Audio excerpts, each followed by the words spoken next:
Hello and welcome to a review of the 2014 edition of the LEGO Anakin's Jedi Starfighter. There are many versions of this set, a few that I've had before, but this one is the one I have right now in my hands. So I'm going to review it for you guys, starting with the minifigures. For the minifigures, first we have Anakin. This is the Episode 3 version of his design. It has some cool details, like he has a little bit of printing on his legs, although it's a bit hard to pick up on this. I'm experimenting with different ways of different angles in this room of showing off like minifigures to sort of get the best detail. He has this sort of walkie-talkie sort of device on his head. He has the classic Anakin hairpiece. I've always liked this hairpiece a lot. He has a bit of a stern, serious face here. And if you turn it around, is a bit of a more playful one, and we can also see the back printing where it's very simple ropes, but it gets the job done. I like this figure quite a bit. There's just something so definitive about it. There's just enough detail. Of course, like his legs, dual molding wasn't really a thing much yet. The Simpsons sets had just come out, but that could be like an improvement, but this is just a very definitive, nice version of this figure. I feel the same, if not more strongly, about the other figure in this set, which is R2-D2. Now, this version of R2-D2 is very detailed. He feels very nice. There's a lot of shiny bits on the printing that I feel like accentuate well. It's a very clean cut, the graphic design. I feel like it's done beautifully. The sort of shiny gray texture they give to the top piece is also very good. There's nigh a single error in this printing. It's perfect. It's beautiful. You see in the back here, you've got more.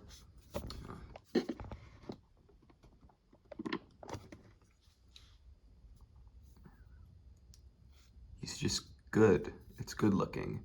And I'm pretty sure the set retailed for $20 or $25. So this kind of printing is very, and I'm pretty sure the set retailed for either $20 or $25. So this kind of level of printing is very appreciated for what was a small throwaway set. Let's take a closer look at the ship build itself. It's a very compact design. Of course, these sort of Jedi Starfighters are supposed to be a bit of an early allusion to TIE fighters with how they're shaped like this, but this design is a bit more practical in a very standard starship sense, I guess. It's got nice shaping throughout. I feel like this thing looks pretty cool at most angles. Up, down, all around. The bottom is a bit weird because of this, which we'll get to. But yeah, I like how even though they only have R2-D2 accessible to put on here, this side, they also match it here, so it's not like left. Baron, I would have put like maybe like a stud or something on this. I mean, I'm sure the original version of this set came with extra pieces you could have done that with. I like all the detailing here. There's a lot of different paneling and shapes. It's just very satisfying.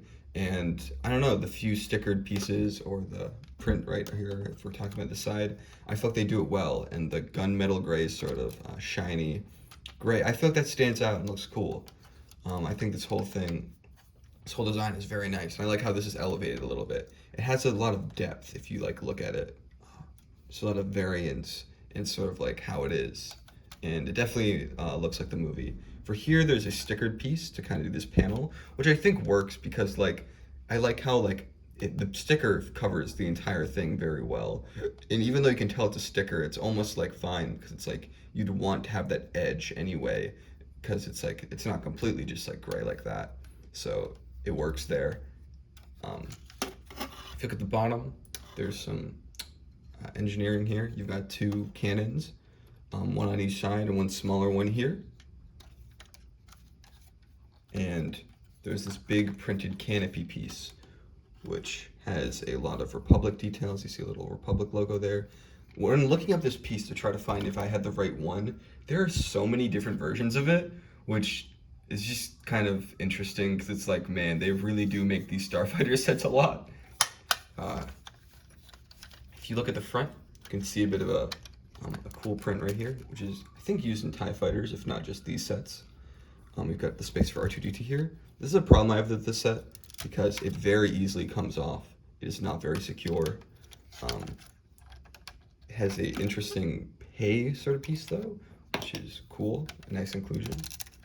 Put that back on. Yeah, R2-D2, he fits in like the slot very well, but getting him in there securely is a bit of a pain because it feels like the piece always falls. Some other ones do this by just having his head be there, but this one includes room for the entire figure, which I think is good, and I think overall better than the alternative, but still, I think it's a little bit annoying. If you look in the cockpit, we've got some, we've got some brown, and we've got some brown, and we've got a room for a lightsaber. I like how well this piece just fits, like there's just a very nice shaping right there, and it all comes together, and when it's up there, you know. Because I think in the movies it does like open like this. Like you'd have Anakin jump out. If you can get out, you can jump out. It's like, oh, I'm Anakin, I'm gonna kill children. You know, one of those famous Anakin lines. And they even have room for his lightsaber in the back. 2 pieces, so you can fit the whole thing. And he's quite the fearsome dude. Yeah, so I suppose that is my review. There's not much to say about this set. Very simple. I think if you just want, you know, it's a nice, simple version of this somewhat iconic vehicle. It comes with good minifigures. I like the yellow pieces. Oh, actually, forgot one thing. Sorry. I guess that's my conclusion still. I think it's a fun set. For $20, it was a good deal at the time. I think they still make versions of the set that are around the same price, maybe $25. But yeah, good. And one thing I'm going to show you is that this actually has a sort of flick fire missile, but it is not the kind of standard one you'd expect. It is a very weird one.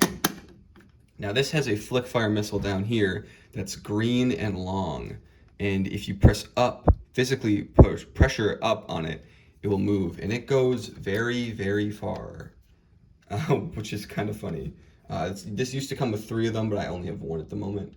And you press down actually. And I don't know if you saw that, but it went flying. Let me try it again. I'm gonna show just how far the distance goes. So I guess this isn't really a good example because you can't really tell how long the space is, but I'm just gonna show like sort of horizontally. Press down, where is it? It goes so fast, I don't even know if you can see it. Hopefully you can see that. Yeah, I'm in my pajamas right now. It's been one of those days. Yeah, cool missile. Unique than just flip fires, you know. I think they're experimenting with the time because even back then people are complaining about the spamming of flick fire missiles. Yeah. One more shot. You can see it for a second there as it deflected against the chair I was sitting on. That's all. That's my review. Anakin will kill more children. Don't you worry. I don't know why I keep mentioning that. It's one of the most iconic parts of his character.